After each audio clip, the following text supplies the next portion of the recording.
নমস্কার বন্ধুরা, আমরা এসে গেছি রানীহাটির ভেতরে। বাড়ির মালিকের নামটা রবিন ঘাটির বাড়িতে। তো যাই হোক, এসে দেখলাম একটি খোলা জায়গায় সাপটি বসে রয়েছে। তো সাপটির সঙ্গে কুকুরের কিছু লড়াই হয়েছে, যার জন্য ওর সারা গায়ে দাগ রয়েছে। আমরা সাপটিকে এখন বেশি না রাগিয়ে ওটিকে নিয়ে যাব।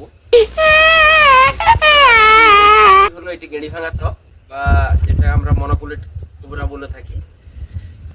সাপটি অনেকক্ষণ ধরে এভাবেই বসে রয়েছে।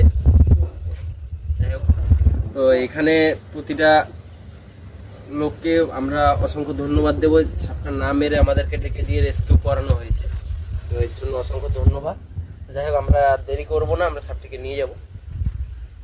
ডাব্বা হোক কিছু স্কুলের জার ফার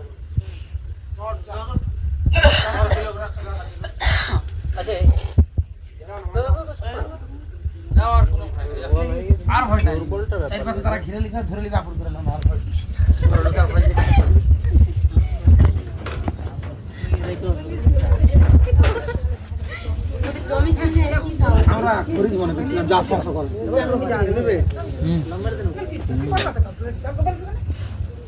কি দেখেছে মনোকুলেট কুকুর না, জোর ডাকবে না, জোর না আমরা দেখতে পাবো।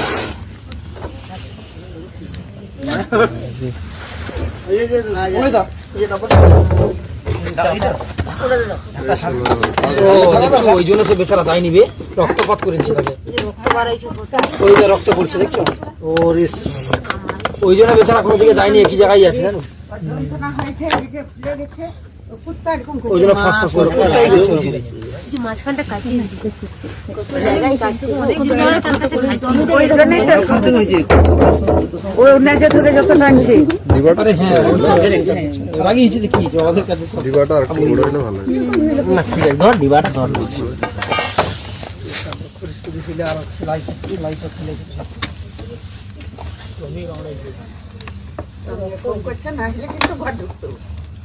না, ঘর ঢুকতো না, ঘর ঢুকতো ইঁদুর খাওয়ার জন্য, ইঁদুর খাওয়ার জন্যই আসছে। আর সবাই তো শুয়ে পড়ছে।